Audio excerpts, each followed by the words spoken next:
This oral history interview of Fred Kerr, former Majority Leader of the Kansas Senate, is being conducted under the sponsorship of the Kansas Oral History Project, Inc., a nonprofit corporation created for the purpose of establishing an archive of oral histories of Kansas legislators who served before the year 2000.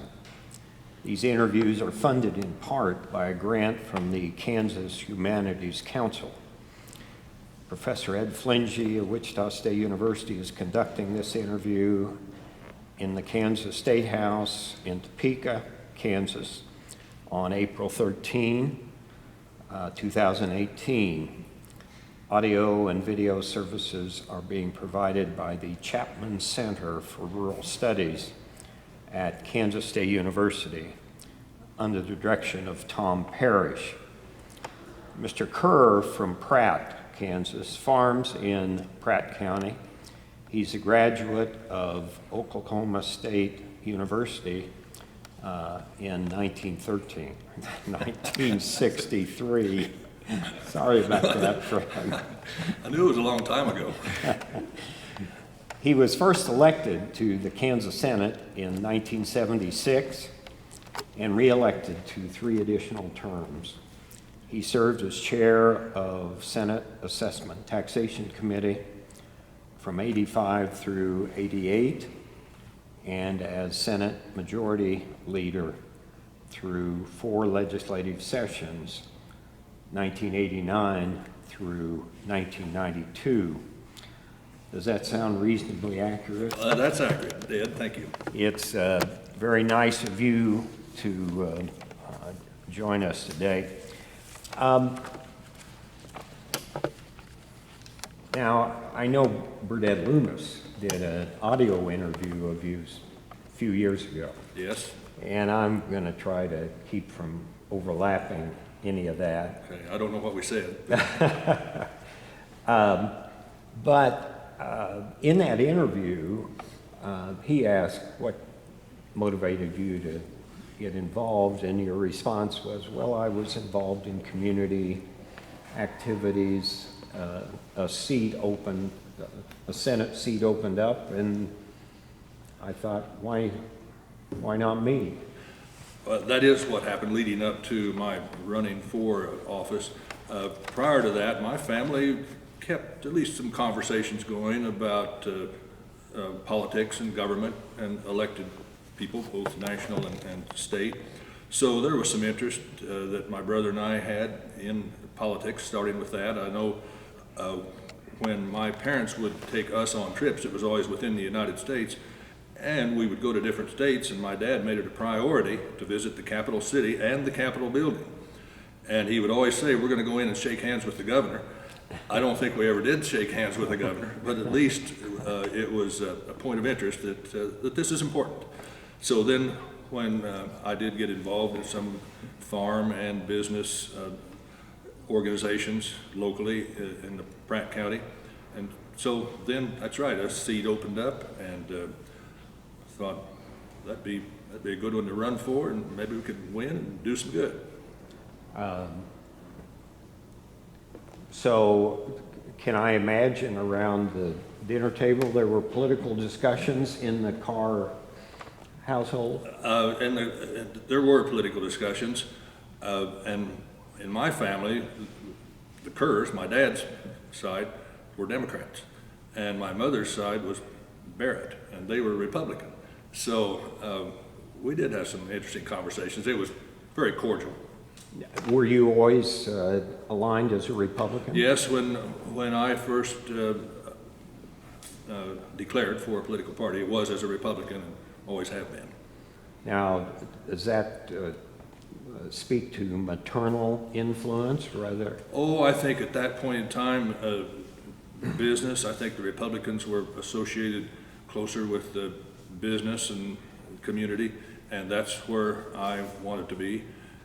So I thought the Republican views would fit my views a little closer.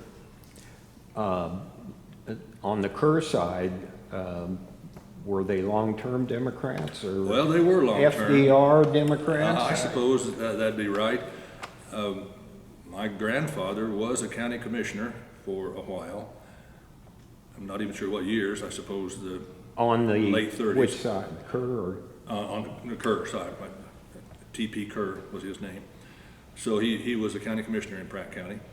So there's been interest all through the years. Now, I'd have to say, kind of looking at the careers of you and your brother, are the two siblings? Yes, it's just the two of us, Dave.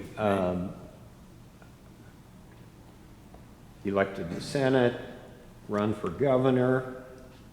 There must have been something there more than, Well, there was certainly interest in the political process and the people. I mean, I certainly knew who our U.S. senators were and who our congressman was all the years. And so, yes, there was interest in all along, and Dave, I think, had a similar interest. was, I don't know Dave's educational background, Dave has an MBA, and he's from Hutchinson. Of course, I'm from Pratt, and as far as the Senate goes, those are adjacent districts. Yeah. Of course, Pratt's a smaller area, so the Pratt district consisted of about 6 or 7 counties, and Dave's was all within Reno County, and Dave ran 8 years after I had been serving, so I had served 8 years before he first ran for the Senate. But in terms of elective office, you mentioned Kerr as a county commissioner. You earlier said you had a relative further back. There is a record on my mother's side, great-grandfather. His name was L.C. Miller, and he was in the Kansas House of Representatives in 1909. He may have been in the Kansas House longer than that. The record that was given to me showed 1909. And his name was? L.C. Miller. Miller. Okay. So he was my great-grandfather on my mother's side. Okay. But other than that? No, other than that, when I went to Oklahoma State, I was always accused of being in politics because the Kerr family down there, Bob Kerr, the senator, was well known, and of course he's a Democrat, well known in Oklahoma, but there's no connection. You never claimed to be a part of that? And he didn't claim it either. Well, you get elected to an open seat. I can't remember if you did you have opposition? I did have opposition, a man who was in the House of Representatives, Walt Graber, a Democrat. He and I ran against each other. Okay. And he was a good person. I mean, it wasn't hostile, but we won. Okay. Was the maternal side of your family also Pratt County area? Yes. Yeah, So the Barretts were in Pratt County, and I still today drive by the house on Main Street in Pratt where my grandfather lived when I was a tiny kid. Yeah. And I have good memories about that. Yeah. You get elected. You come up here bright-eyed. Well, let me back up. When you ran, was there something that you really wanted to accomplish? I mean, was there something you wanted to change? Not individual accomplishments. I just had this experience with farm and conservation and business organizations in Pratt County, and so I had an interest in solving whatever the issues might be. And so that's really what I wanted to do was help solve the problems of the day. So when you campaigned, elect me because my good looks and that? Or? Elect me because I'm familiar with this area. I know the people. I'm into farming, which of course that's a farming area down there, and that I will be knowledgeable about concerns of people here and can represent your views. You know, I can represent you, Yes. and makes sense. You get elected. I assume you attended a caucus in December, early December. That caucus elected Senator Doyen as president, and Norman Garr as majority leader. I can't remember if there was a competition. Well, there was competition for majority leader, and I think there were only two of us that got elected as Republicans that year who were freshmen, who had not been here, John Chandler and myself.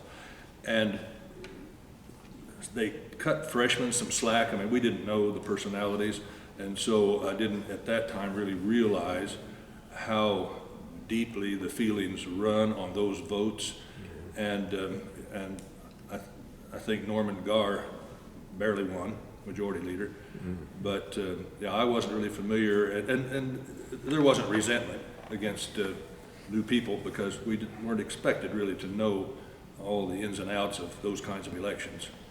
Did you have any thought as you started about committee assignments and how? Well, yes, I did, and that, I think part of the caucus was that too.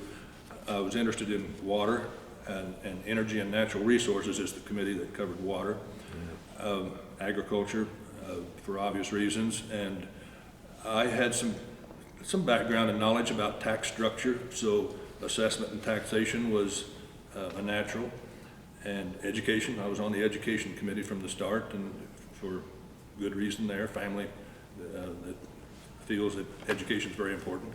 So I had good committees. There were some more senior members of the Republican caucus took good care of me. Yeah. I can't remember who chaired energy and natural resources. Well, Charlie Angel did. Oh, my gosh. Yep. Okay. A good guy. Did you farm irrigated land? Yes, and we started irrigation in about 1976, so it happened to sort of coincide with when I started in the Senate. Not that there's any meaning to that connection, but that is about when we started in Pratt County with irrigation. So you may have had a conversation with either Doyen or Garr about committee assignments. Yes, and of course, there's an Organization, Calendar, and Rules Committee, OCR, that actually did then, maybe still does, make committee assignments. And so it wasn't just Doyen and Garr. It was, I think, 7 people. I think Charlie Angel helped me out along the way. Okay. And did you have adjoining districts with Charlie? Yes, they did. They were adjoining, and I mean, Charlie's was huge, a huge 8 or 9 counties probably, and part of it did adjoin. Yeah. I didn't really know him until I came here. Okay, I'm going to kind of walk through some of the committee assignments because you've got some changing assignments. You get reelected 4 years later, 1980, and it's still Doyen Garr, I believe, isn't it? Doyen Talkington, wasn't it? That's right. That's right. Bob Talkington was elected majority leader. That's right. I think Norman Garr had left the Senate. Yeah. Anyway, Doyen's still in the president of the Senate, and I assume he appointed you, or the committee appointed you chair of agriculture. Yes. Is that something you remember wanting to do? Yes, it was. Naturally, that was my background. And while the Agriculture Committee doesn't handle the most important legislation each year, it still was good experience. And it was, we'd handle legislation that was important to the agriculture community. So I looked favorable on that time. Yeah. Now, you were a member of assessment and taxation almost from the start. Yes, I was from the start. Is that another indication of your interest you recall, or?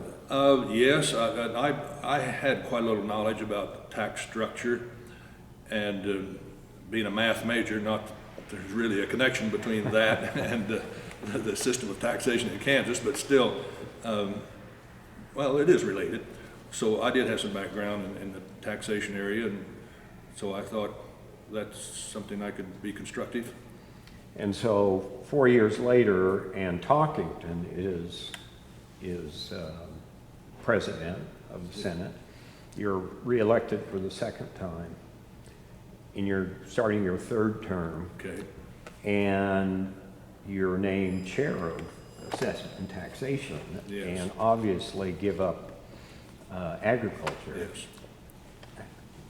Was that something you wanted, or? Well, yes, I did.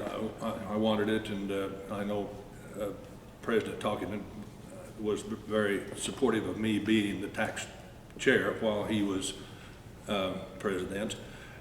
But the issues, there were some pretty profound tax issues that were coming to the front about that time, and so I could help solve some of the toughest problems that faced Kansas government. How did that come about? I mean, did Talk just say, this Fred Kerr, he could help us there, or Well, was there some interaction, or how do you remember? Of course, I had experience. I mean, I'd served on the tax committee for 8 years. Yeah. And a number of the senators, you could either concentrate on the tax side, which I did, or the budget side, the Ways and Means side. So we would do the taxing, and they'd spend the money. I mean, that wasn't really fair, but that's. I understand. And Dave, when he entered the Senate, which was when I'd been re-elected the second time after I'd served here 8 years, and then Dave won the Senate race in the Reno County District. So he got on the Ways and Means side. So I would help raise the money, and Dave would spend it. Was there a Kerr caucus? No, not really caucus. We obviously got along well, and it was a real pleasure, of course, to serve with your brother. And as far as I know, there are no other brothers in the history of the Kansas Senate that have served together at the same time. So that was really a privilege. Yeah. So there was not a Kerr caucus? I wouldn't call it that. We'd visit now and then. Legally, I think, in open meetings.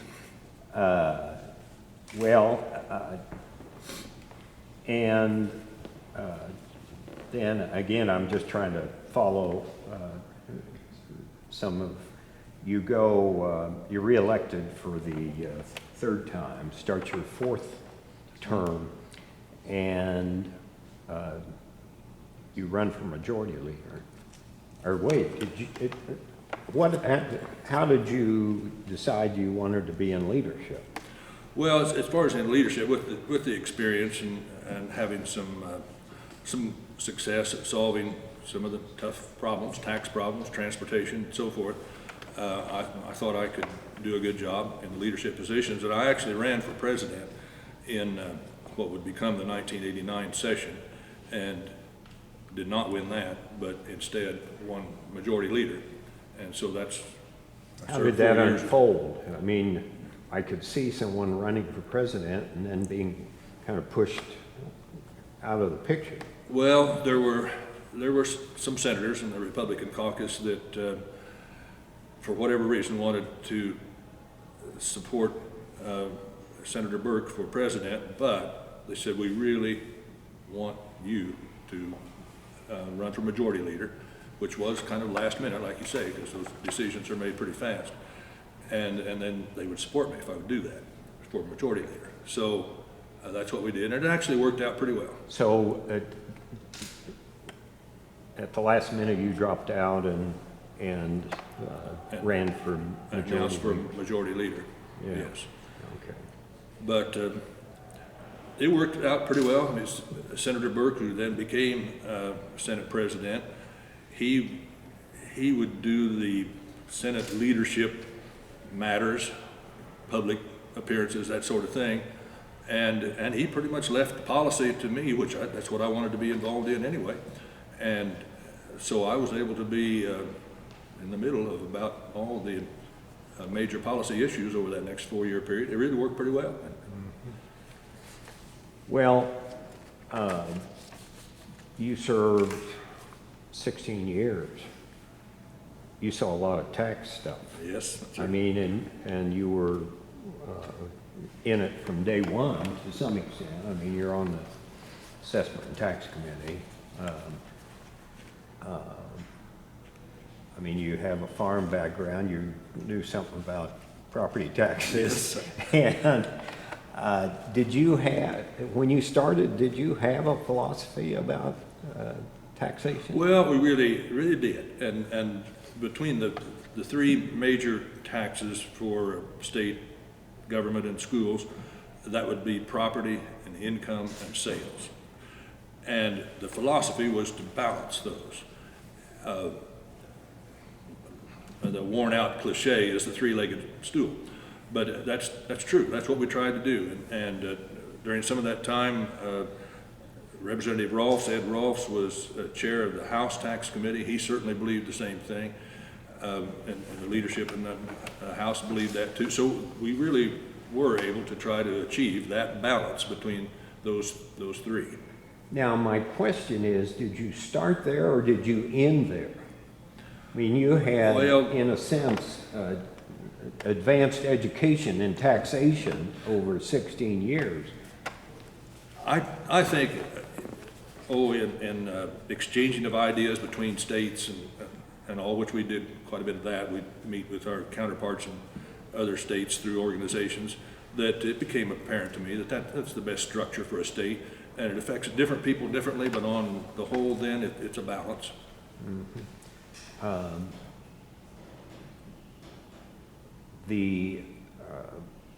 In a sense, that was an unwritten kind of policy. Yes. I mean, do you recall acting specifically to balance, or how? Oh, yes.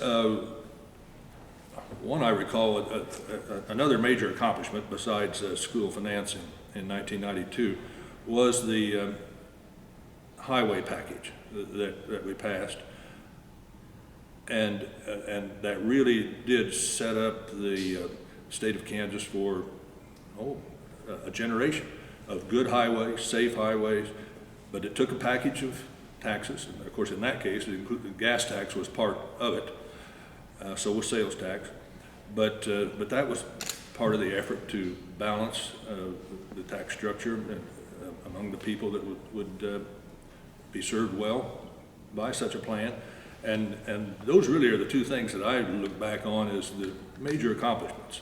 The highway package that we passed that served the state so well for 20 years, and the school finance, which public education, public students are very important in the minds of most of us. And so putting together a good plan that stayed in place for quite some time, we look back favorably on that. Mm-hmm. Now, as I look back at tax actions on taxes during your service, the sales tax got bumped up on a number of occasions, and I didn't research how you voted on any of these, but Carlin called for a 1-cent sales tax increase in his last year as governor. And then the highway package bumped up the sales tax a little bit, and then school finance bumped up sales tax. Did you think that was a logical? Well, I'm sure we thought it was a balance at the time. And as I recall, those sales tax increases that actually passed were fractional, a 0.25% in one case, and another fraction in another case. Looking back, I've been asked, did you regret anything, and did supporting those tax increases. Do you regret that? Because I did run for governor in 1994, and the issue of supporting tax increases was used against me. And I didn't win. But I wouldn't change a thing about that, because I felt good that we were doing the right thing at the right time, both for the transportation system and for the public school. And I would not want to look back and think, well, I changed my vote or my view in order to be in a better position to run for later office. I wouldn't want to look back that way. I might not have won anyway. There are probably plenty of other reasons to vote for somebody else for governor. And so I'm pleased that we passed the packages that we did, and they served the state well. Do you recall thinking at the time, why not income taxes rather than sales taxes? Well, income taxes did work their way up some, and I don't remember specifically what year or what was being, what we were trying to accomplish, but income was being bumped up too. I think it was holding its part of the bargain. I don't know if Mr. Mag is in our audience, but I was doing research and writing on some of the tax policies of that time, and was actually quite shocked that in, I think it was 77, would have been, John Carlin would have been Speaker of the House. You would have been on the tax committee, that the upper bracket in the income tax went to 9%. And it was, after researching it, Mr. Mag was totally shocked by this, he said. It was an alliance of John Carlin as Speaker and Norman Garr as Majority Leader, and it was kind of intended to embarrass Governor Bennett. And I was wondering if you recall that at all, because you actually, Bennett had vetoed it earlier in the session, but they kind of threw it back at him, and he let it become law without his signature. Well, but I don't remember the specifics of it. But, I'm sorry to press you on that, but it was one little piece of history that I always found kind of fascinating, because if you would have asked almost anybody, we have a 9% income tax. Oh no. Yeah. But we did for a short while, well, in the upper bracket. And there probably was some, well, I think Senator Garr and Governor Bennett, of course, they're both from Johnson County. I think there's a rivalry there, and of course, then John Carlin did run against Bob Bennett and won ultimately. Yeah. We interviewed Pat Hurley, and he remembered that with some glee, actually. Oh. We did that a month ago. Oh. So I was just curious. Now, there was a kind of restructuring of the income tax when Mike Hayden came in, the issue of the windfall and all that. Oh, yeah. Do you remember much about that? I don't remember much about it. I do remember there was a windfall, and of course, quite a little debate about what are the state's needs versus passing some back to taxpayers. Mm-hmm. So I'm sure there was some sort of balance there that actually happened, but I don't remember the details of that. Yeah. But that would, I think you would have been chair of tax assessment tax at that time. It was, now maybe not. Yeah, I think maybe that was earlier. Okay. I would have been on the committee. Yeah.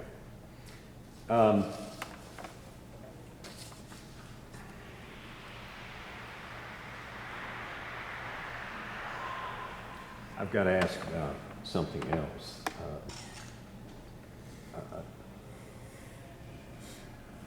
Reappraisal and classification. Okay. In some ways happened before your certainly chair of the tax committee, Carlin had proposed,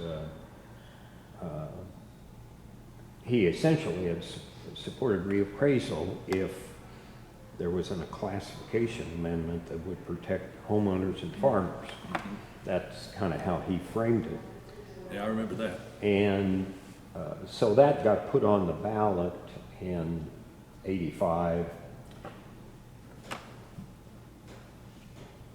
And reappraisal was going to finish in January of '89. Now, you would have been in your first rant, yeah, you'd been chair of tax, but you would be majority leader. Mike wanted to slow that down, soften it. I mean, Mike saw the political liabilities of all that. And my memory, I don't know if it's just from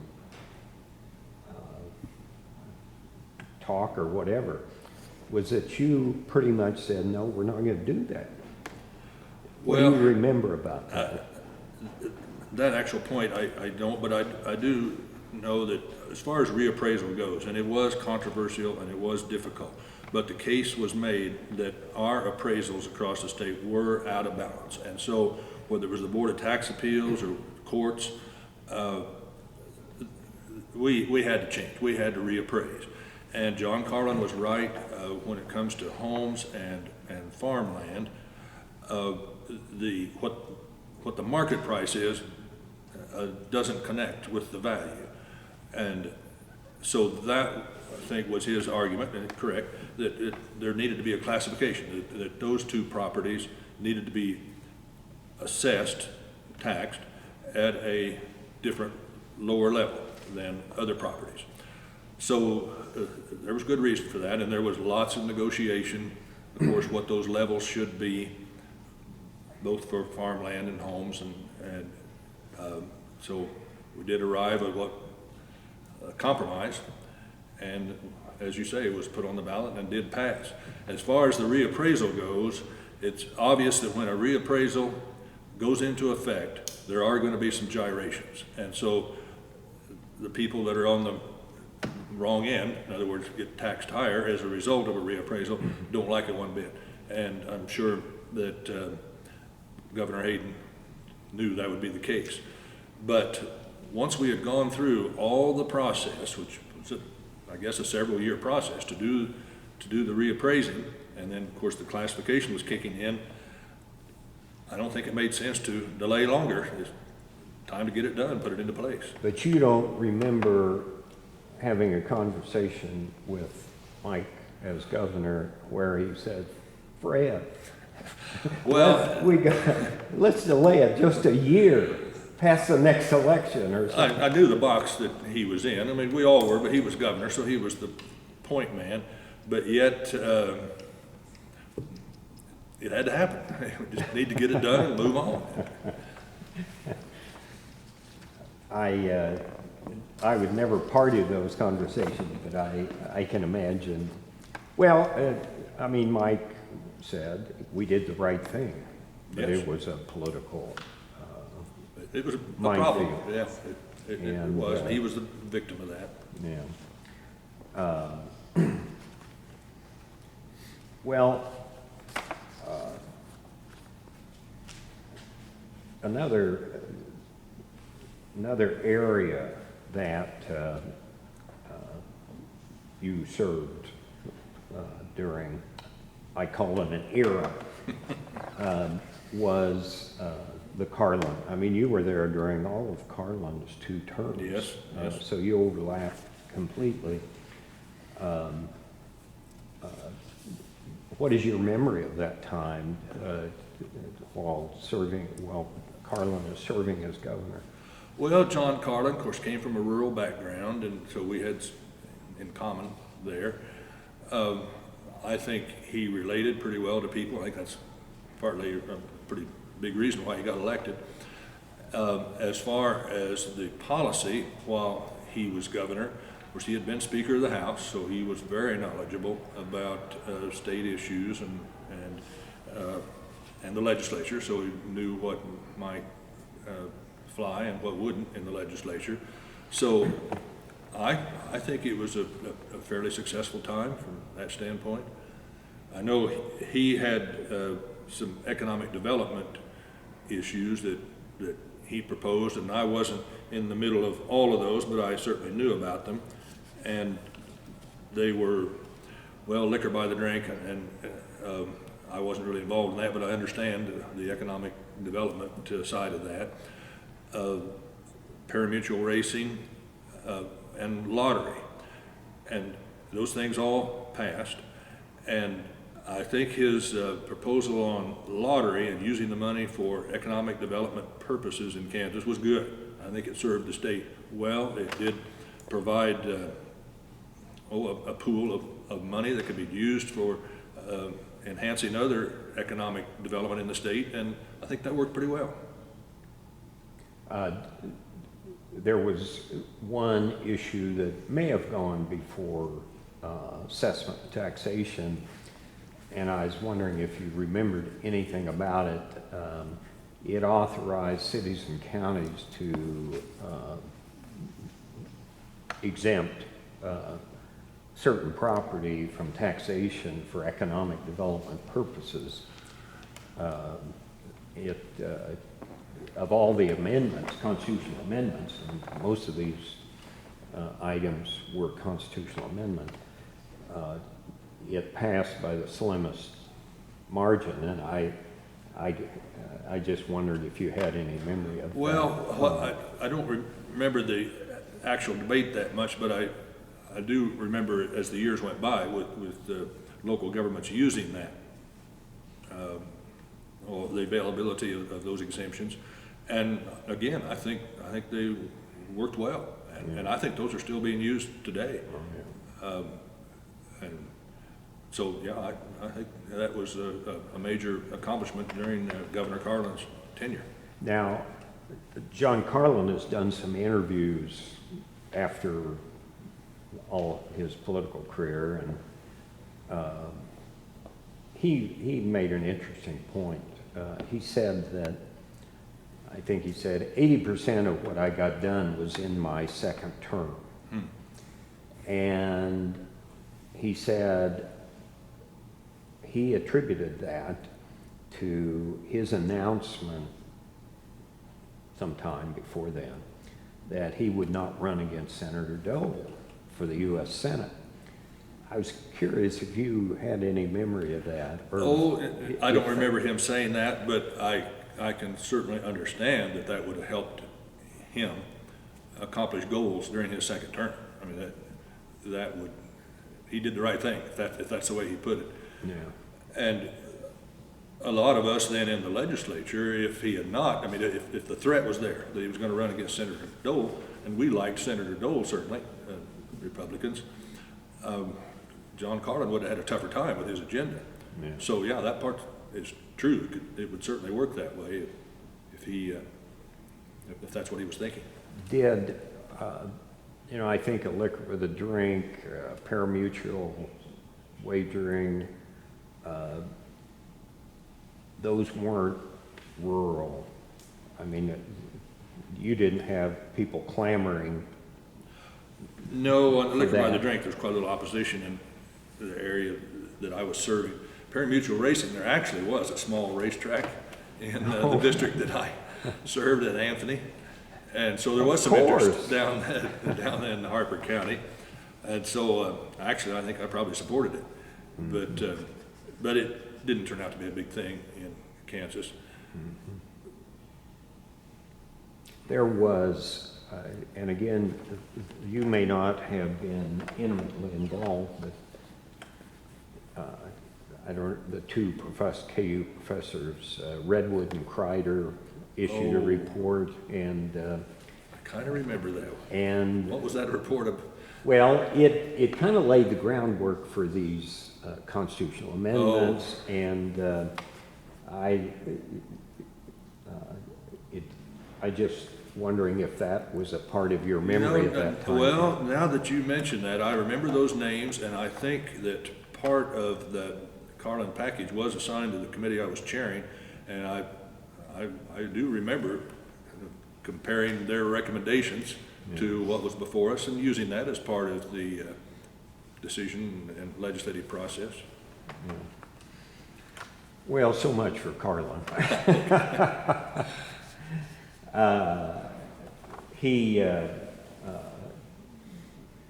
It was a time of activity, I mean, policy activity, I mean, and that's why I bring it up. I'm going to bring up one thing that wasn't in my notes.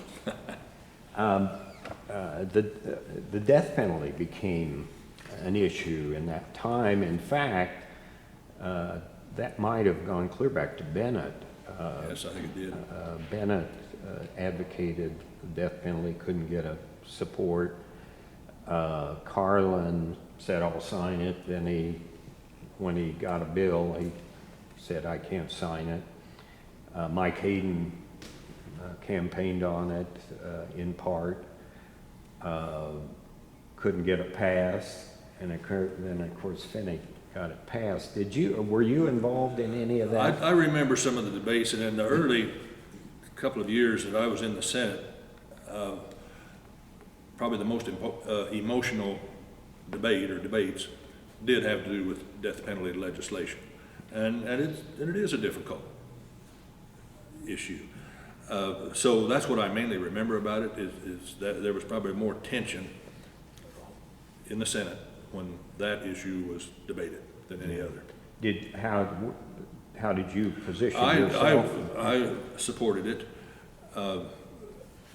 largely on the grounds that the guilty person wouldn't ever do it again. Now, as it turned out over the years, with all of the court actions to delay any specific death penalty, the effectiveness maybe wasn't as much as we thought it would be. Yeah. Let's move on to the Hayden time. Did you get involved in that gubernatorial campaign? You would have been in the middle of I mean, there was Larry Jones and Secretary of State. I remember both of them campaigning. I remember Mike Hayden. Gene Bicknell was in it. And I remember Larry Jones campaigning. I think I had my own priorities to take care of, so I don't think I got public with, in regards to any of the candidates. Anyway, Mike prevails, and I mean, there were a number of things done during that period. The income tax restructuring was a big one. Early on, windfall issue and all that. But you mentioned earlier the highway plan. And again, your tax, I'm always a little confused. I think you would have been chair of tax and then majority leader in that during that time frame. During yes. that time period, so different jobs. But and you had said that was one of the significant accomplishments. As you I certainly look back on it that way, and I think it's turned out that way. I mean, Kansas then for 20 years had a good reputation for roads and highways and the safety. Now, as we're speaking, I think that's going to suffer pretty badly, because the transportation money has been confiscated in a large extent, and it takes a long time to turn that around. But that's now. At the time we were serving, I think we did the right thing. Now, that there were a lot of highway plans and different elements bouncing around at the time. Mike originally was pushing user fees, funding it entirely on user fees, and some of the highway folks wanted to get a little more of the sales tax. Do you recall getting engaged in that? Yes, I certainly was in the middle of that. And I think that's the way it turned out. User fees were, I suppose, a majority of the money, but there was, I think, a 1/4 cent sales tax that was dedicated, was raised and dedicated to the highway program. So I think in essence, that's what it took to put the package together and get it passed. Yeah. Do you remember it from being on the tax committee or more generally? You were on transportation. I was on transportation. As and, well. And I may have been on the conference committee on that. I think I probably was. So, so yeah, I was certainly involved in that. I look back at it very favorably. Now, this is, if you look at the program that eventually passed in '89 and the one Mike proposed in '87, debt was a part of it, a pretty good piece of debt, and highway debt has obviously become kind of a part of it. Do you recall at all dealing with that element of it? Not so much on the debt. What I do recall about it was that Governor Hayden called the special session to get what he hoped would be a highway plan passed. And it didn't happen. The votes just weren't there.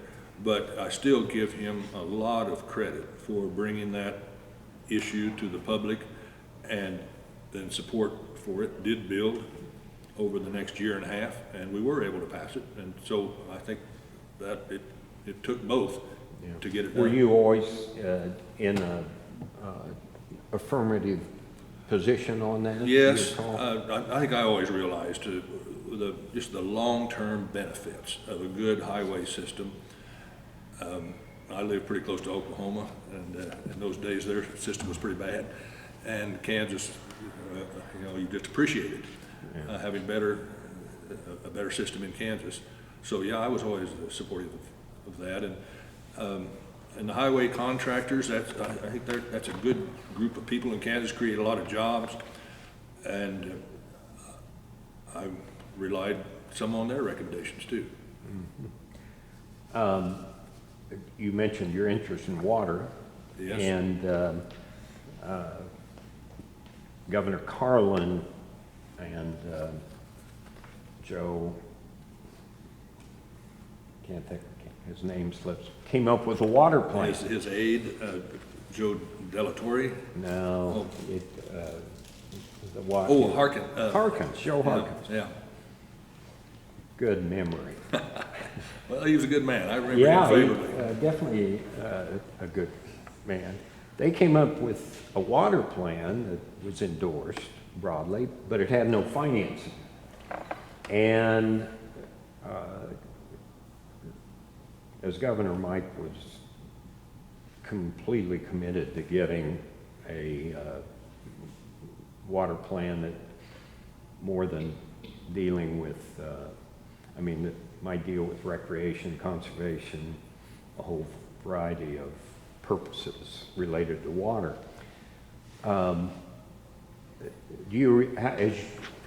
We talked earlier about Gus Vagina being kind of coming into the Senate from the hospital to cast the 21st vote for the water plan. Do you recall much discussion over it was kind of a glam together funding, but $16 million a year, as I recall. I don't really remember the specifics of it. I just remember overall the obvious importance of water and preserving water, and having a policy in place to use water, but use it efficiently, and to preserve for the future. Yeah. And further west than where I live, I happen to live in an area in Pratt County where the water is plentiful. We're fortunate. But further west in Kansas, the water table, and I know when I first got in the legislature, they were worried about how long there was going to be water available out there. Well, they did do some conservation. There is still now water available out there. It's declined some, but they have certainly prolonged the usage of it. So those are the important things that I remember about it. And of course, you've got municipal needs for that have to be preserved. Taxing agriculture. I mean, agriculture obviously is the largest consumer of water, and taxing water or taxing agriculture was usually somewhat controversial as a part of the water plan. Do you recall that coming up? Oh, not specifically, but when we were talking about the tax structure in the state, and at that time and now, land that's irrigated pays about double the property tax of land that is not irrigated. So there's a major tax component attached to irrigation, and was then and is now. The one other item that was a big infrastructure issue and controversy in the Hayden years was the prison, a new state prison. Do you recall being involved in that at all? No, I think that came through the Ways and Means side. Again, my good friends that spent the money were much more involved in the prison. The rest of us raised the money. Well, you left some fingerprints on the issue of school finance. I'm moving to the Finney era. Yes. Before we get to that, how do you remember Governor Finney? Well, as you said, school finance was such a huge issue at the early part of her tenure as governor. What I remember about her role, her proposals weren't very good. But she would cooperate. When we would work the legislative process to work school finance and solve the court orders to adequately fund education, and we would start to come up with solutions. She didn't threaten any vetoes, even though what we were coming up with, well, I won't say she never did that, but still she didn't veto any of our efforts, and was, in general, was encouraging, even though the direction the legislative process took us was quite a little different than her approach.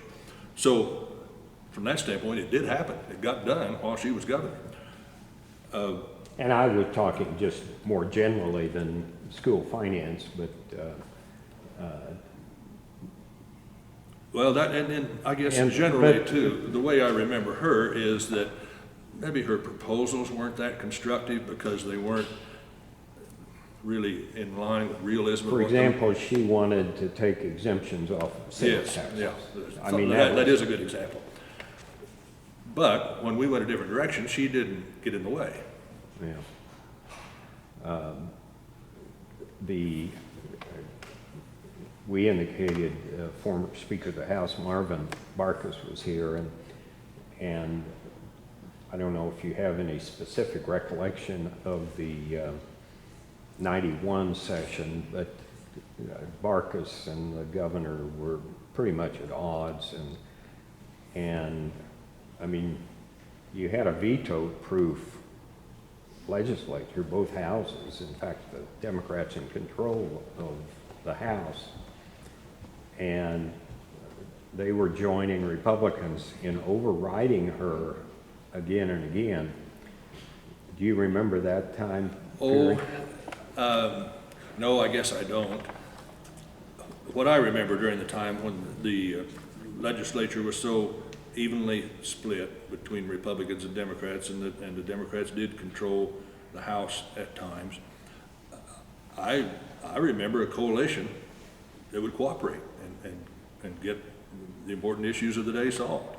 So while I'm always glad to see Republicans get elected, having a fairly equal balance, I think serves the process pretty well. Huh.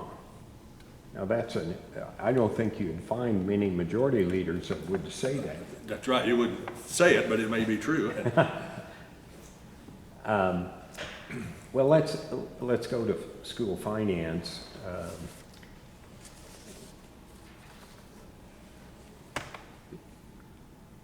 We're a little closer to our current time period, but it's still a ways back. How do you remember that time period? Well, I remember that issue especially, identifying obviously early in the legislative session that was going to be important. And I was one of those that felt we have to solve that. We have to answer the courts. We have to solve it. Not everybody felt that way. Some felt the courts had gone too far, and so on. So I remember going through the process of, it doesn't make any difference how we get there. We just have to get there. And there'll be some gains, there'll be some losses, there'll be some wins, there'll be some losses throughout. But as long as the issue is alive and we're moving towards a final solution, we'll get there. And that is the way it worked.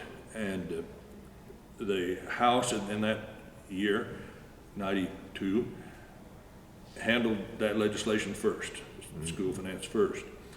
And it took the House quite a number of weeks to come up with their plan. And that wasn't final because it had to come to us. And then, of course, we were able, even though there was a coalition of senators who weren't going to vote for anything.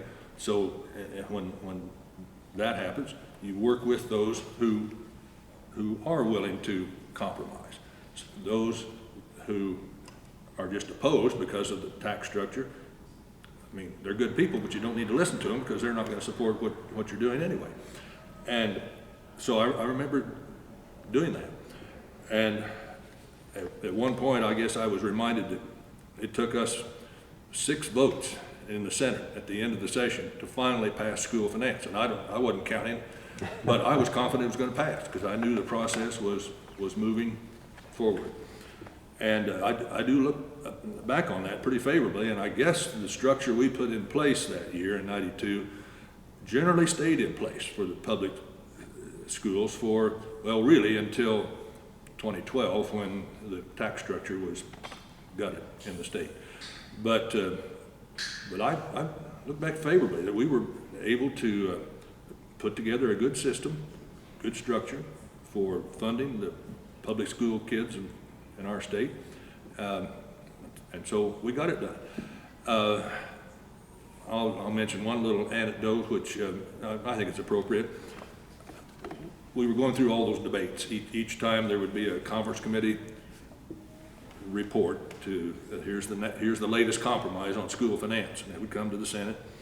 And so we would have a debate, and finally, on the last one, and I wasn't on the conference committee, but I know Senator Harder, who was the education chairman, and Senator Thiessen, who was tax chairman after me, they were, and so I was here on the Senate floor defending their work as a conference committee. And I made a little talk about it, and Lou Ferguson, highly respected Associated Press writer, was sitting just right here. I mean, I'm where you were, Al, and Lou was over here, and he put a note on my desk and said, "That's one of the best speeches I've heard in 22 years on this Senate floor." Well, it wasn't one of the best he'd heard, but it was the timing.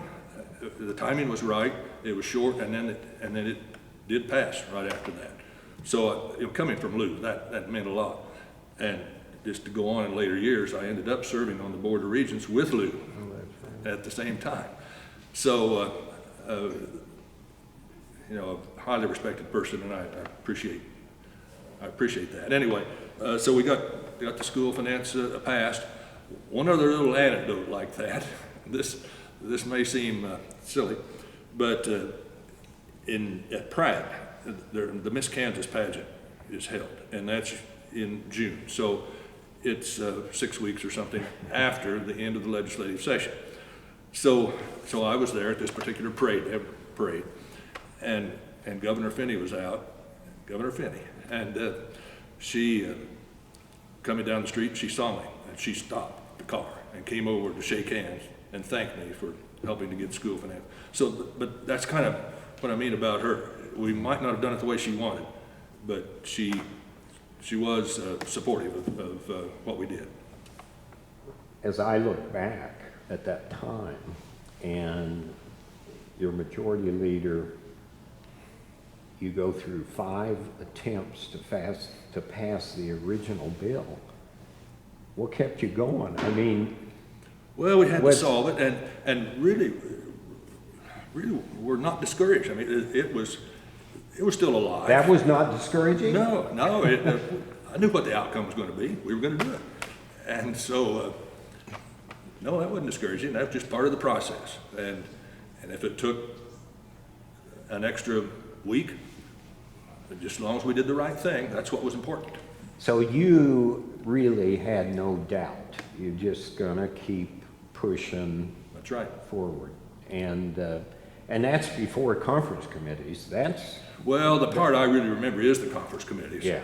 But the 6 votes to get a bill passed in the first place. Okay, I see what you mean. And then 3 conference committee All right, reports. so that's where we got, so 9 I mean, votes. it may get kind of mushed together, obviously. Well, but it was part of the legislative process. And you know, at that time, when you had open debate, you didn't have big money controlling groups with pretty narrow interests. In other words, sure, you had groups and lobby organizations, but they represented large numbers, whether they were teachers, whether they were farmers, whoever they might be. So it wasn't concentrated money with narrow interests like I think there is now. So anyway, the process itself it's a good process with 2 houses, with conference committees, if you just let it work, and the press, the role that the press plays, I think the transparency. It's a very important role, and the people back home will learn how you're doing by reading and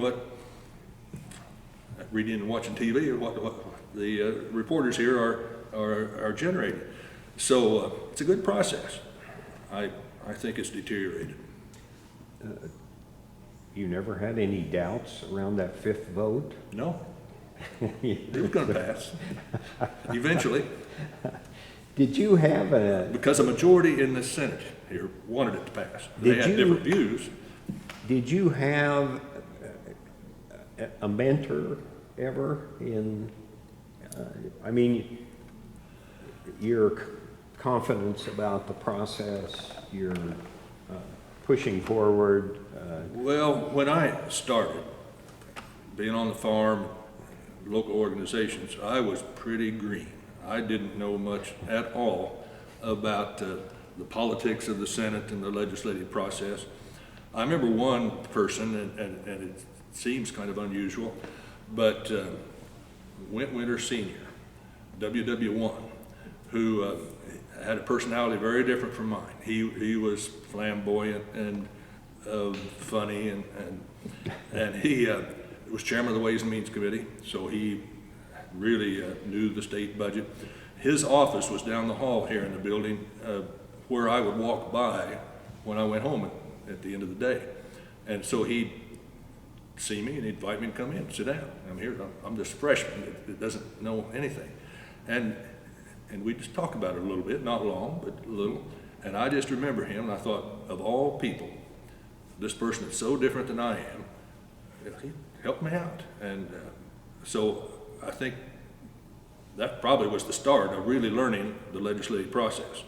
And then I did become comfortable that I knew the process here as well or better than anybody else. So I knew that when we had an issue like that school finance in 1992, we would get it done. One thing I got to ask about, because it's such a contrast to what we've seen since 2010, and I'm talking about the resistance to orders and court decisions. You mentioned, of course, reappraisal, which was court ordered in a, I don't know if it's that specific, and then school finance court. Part of your confidence seems to be related that we had to carry out the court's We respected the instructions. court, yes. How did, I mean, was that just broadly shared? You said Well- there was some reaction or resistance to that. By a minority, yeah, yes, but I think it was commonly shared. I mean, it's the balance of government between the executive and legislative and judicial. And a majority of us respect that and did that. And so, yeah, we respected the courts.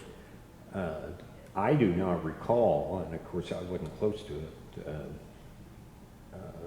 either in the reappraisal or school finance, any major movement to, cause a constitutional crisis, to tell the judge that you just enforce it yourself or something like Yeah, that. no, there wasn't, we weren't close to that.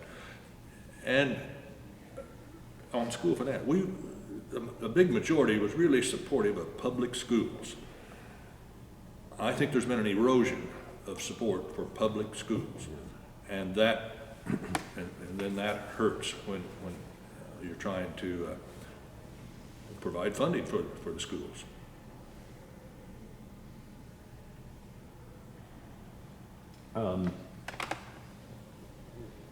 A couple fairly dramatic elements of the school finance,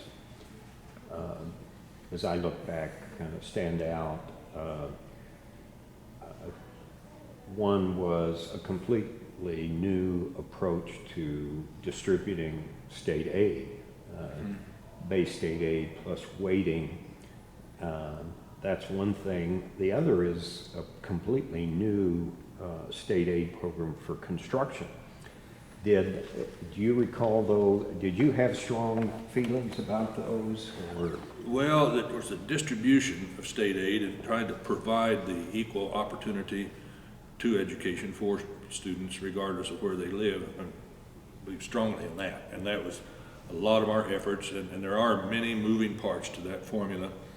And our good friend Dale Dennis, I know would be asked to provide a printout for every whim that any of us might have on how we might tweak, but he would always do it, and you could see then the effects of how we were trying to shape that formula.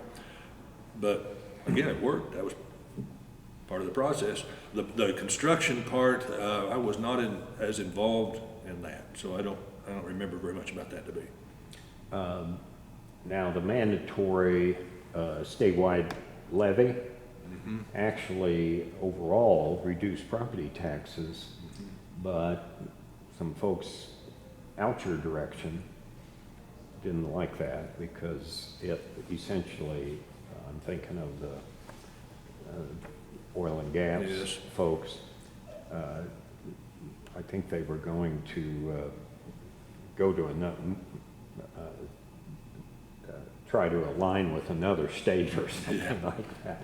Did you get much pushback on that? No, and that it really was further west than where I was. But you speak of oil and gas, during some of these years, the severance tax was part of the debate. Yeah. And I think actually, didn't John Carlin use severance tax as an issue to get elected governor? He did in his second Or was it run. a second run? Yeah. So, But they, while 90% of the school districts actually had a reduction of property taxes, there were a dozen or more, and some of them were out your way. Yeah. I was wondering if you had any pushback. but other parts of the package probably didn't hit them as hard, and like sales tax. Yeah. I was somewhat surprised to learn that almost in the middle of the school finance debate, Fred Kerr announces he's not going to run for re-election.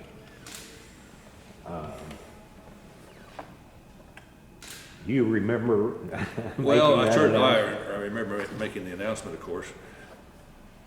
I had decided 16 years was long enough. I did not know at that point whether I was going to run for governor in '94 or not. I knew it was a possibility.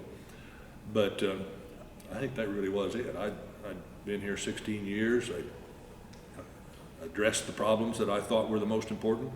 And for the most part, we had accomplished solutions to those problems. So I just thought it's the right time to move to another chapter. I mean, as I look back, it looks almost like a tactical move in the middle of this debate, removing yourself from. No, I didn't really think of it that way. I thought of it more the time. Our daughter was here when I made that announcement, and timing it so, family. I think Nancy was here too, so that the family would be involved. Of course, Dave was here on the Senate floor.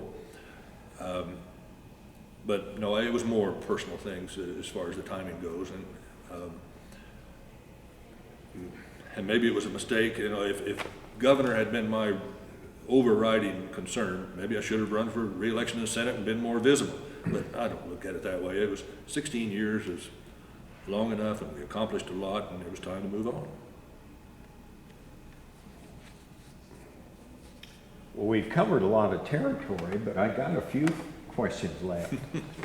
I don't think there are any more questions.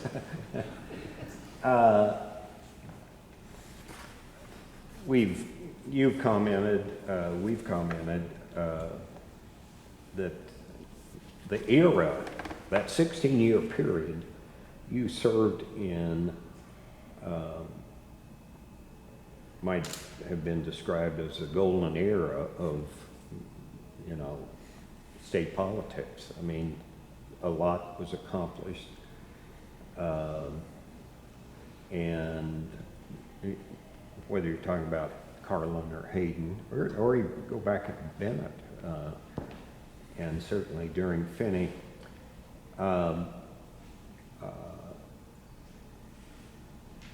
things changed.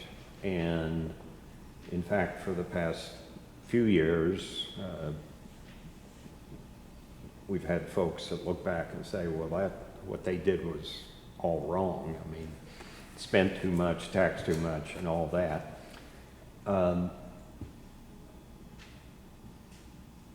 Did you see that coming while you were still in the Senate? Were there indications of that? Not quite yet. What I see has happened, and I don't think it really had quite started yet. Is just more controlled by big money. There was a tendency to not have the transparency as to where campaign money was coming from. It's gotten worse and worse, and in several cases, organizations that had a lot of money but fairly narrow interests gained control because of the campaign financing that they controlled. And I think that's where the erosion of the system really goes back to, is the influence of big money and not revealing where that money is coming from. And I think that's just hurt the legislative process. It's hurt the debate process. I think legislators then have conflicted interests. They don't have to just be concerned, which they should be, about people that they represent, but they have to be concerned about these folks that control a lot of the campaign financing. And it's just simply hurt what was a really good process. But you're really saying you didn't see it while you were in the Senate? No, I didn't. Some of the organizations did have influence on elections, certainly, but they were generally organizations that should have influence, whether they were farm, whether they were teacher, whether they were highway contractors and jobs. they should have influence on an election through their members voting. So I saw that at that time, but didn't resent it. But I think it's been later that the big money influence is not necessarily represented to your constituency has become a lot worse. You ran for governor in '94. Did you see it then? No, what I saw then was there were 6 of us in the race, and there were 2 very well financed with their own money, which it was theirs, who did quite well in that race. And so Bill Graves won, and Gene Bicknell, who was in it, and he had a lot of personal wealth as well. So I did see the influence of money, but it was their own. It wasn't from outside groups or outside the state of Kansas. What about the, what do we call it, social issues? I'm thinking specifically of abortion. I recall Mike Hayden kind of avoided the issue on his first race, said that's a federal issue. And then you had the Supreme Court decision that says states can regulate abortion. And so in '89 and '90, he kind of got pushed out on that issue. You would have been majority leader. How do you remember that? Well, over the years, certainly the abortion, pro-life issue, it always had, there were people quite interested in that issue, all of the years, clear back to when I first ran. I think that's become more influential through the ballot box, because there's the pro-life group does get their supporters out to vote, so they do have quite a lot of political clout. And I think they have more clout today than they did when I was serving. I've always wondered, we've been talking about tax issues and spending, and then you bring up the pro-life and abortion issue. I've always wondered about people, and some of my friends here in the Senate were this way, who were very much in the camp of pro-life, but they were also the ones that would never support social services to take care of children in tough circumstances. And that frustrated me. It frustrates me today, because it's the same people. And I don't know how. I guess I need to sit down with some of my friends that are in that camp and say, how do you reconcile? If we have these kids born into tough circumstances, which is often the case when an abortion might have been contemplated, but then you won't provide education for them or social services to help keep them out of trouble. How do you reconcile that? And I don't know. Yeah. Did you have any sense of this issue playing in the '94 primary? No, I don't think it did in '94 primary, partly because I don't think the candidates took different positions on that. I don't remember Bill Graves or Gene Bicknell or the other 3 really taking strong positions on that issue one way or the other. So I just don't think it was a big thing in '94.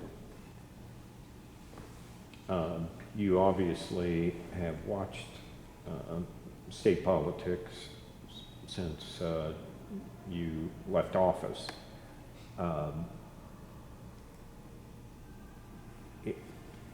My impression is there's kind of an alliance of the anti-tax, anti-government, and the evangelical. Mm-hmm. Am I wrong on that? Oh, I don't think you are. I see the same coalition. They may not have the same interests, but their end game is the same. The people they want to elect is the same, even though it may not pertain to their particular. So yes, I certainly see that connection. I have no right. You didn't run for office after '94. No. How did you disengage? Well, you did, Bill Graves, and we didn't end up enemies. He did appoint me to the Board of Regents. I think maybe it was 1999. And so, and I enjoyed my 4 years on the Board of Regents of getting much better acquainted with the universities in the state and the people who ran those universities. That was a good experience. And then the community colleges were coming into the state system at that time too, so it was a challenging time of higher education. And during my time in the legislature, I was much more involved with public schools, K through 12. Was not that involved with higher education. So serving on the Board of Regents, yeah, that was good. you got to see Bennett, Carlin, Hayden, Finney, and obviously Bill Graves, Sebelius. As you look back, are there folks that you kind of point to and say they really carried things forward? Well, a good question, and there certainly are several that I look back on that I really appreciated their role in the legislature. Senator Talkington, I think was a very good majority leader and then president on the Democrat side. Senator Mike Johnston, for my 16 years. Mike was here 14 years, and my first 2 years as majority leader, he was minority leader. So we had some pretty good discussions right here on the Senate floor. He was always wrong, but I appreciated serving with Mike, and then he took a job as Secretary of Transportation under Joan Finney. On the tax part, and I worked a lot with the House people, and I've mentioned, I think, Ed Rolfs and Joan Wagner, they were tax committee leaders on the House side, and so there was a lot of interaction, and I appreciated very much serving with them. Senator Bill Morris, I want to mention Bill because he was so rock solid on the highway plan, and gets a lot of credit for, and should get a lot of credit for that. They even named a portion of the state system in Sedgwick County after Bill. Very appropriate. So he was really good to serve with, and I think I mentioned Senator Harder and Senator Thiessen and their roles in education and tax, and then of course serving with my brother was a privilege, and I mentioned WW1 a while ago. Well, there was also a WW2, and Went's son, Winter II, came in after I'd served, I think, 8 years, so he came in for the next 8, and really enjoyed working with him. So a lot of good people. Those are good memories. Did you learn anything about gubernatorial politics in running for office? Well, that's a good question too. And when I did run in 1994, my running mate was Connie Hubble, and Connie was excellent. I think she would have been an excellent lieutenant governor. I think Connie and I were well prepared to serve as governor and lieutenant governor. I mean, that's just the way I look at it. Majority of Kansas didn't look at it that way, but Now Republicans, maybe the majority of Kansas. Well, Connie and I did have some very good editorial support, which that was important as well. But so yeah, I learned some about running for governor, and I guess it takes a lot of money. If you had to do it over again, what would you do? I don't know if I would have, knowing now what I knew then, whether I would have run. I mean, knowing that I was going to work that hard, and Connie would work that hard, and our families, and travel the state, which we did conduct a grassroots campaign by going to all parts of the state. And some advice said you should be concentrating more on raising more money. So I don't know who's right there, but looking back, it was a huge effort, and did cost a lot of money to run for governor, even though I was a distant third as far as having our own money to run with. So I don't know if I would have done that knowing what the outcome was going to be, but I do think we conducted a good campaign, and I think we were well prepared to serve. Did you counsel your brother on that He subject? pretty much made an independent decision on that, and his race, 8 years later, had different dynamics to it. There was a Wichita County, and there was more geographic. I think I encouraged him to run, and he knew what the outcome might be, because his race was, I think, fairly similar to mine as far as how it went. Well, I've run out of questions. I Okay. mean, I'm sure there's more we could cover. Any closing comments? Well, this Senate chamber right here is very favorable memories. It's a wonderful place, and if you can't have good debates and pass good legislation for Kansans when you're working here, then there's something wrong with you. So it was a privilege to serve here, and I appreciate the work that you all are doing on the oral history project. I think it'll be good, whether you use any parts of mine or not. And so I thank you for the invitation. Well, appreciate your coming up, leaving some farm work behind. You're going to have to catch up. Well, Alan, our son, is he's on top of that. Okay. But I'll help him tomorrow. Okay, good. Thank you very much, Okay. Fred. Thank you.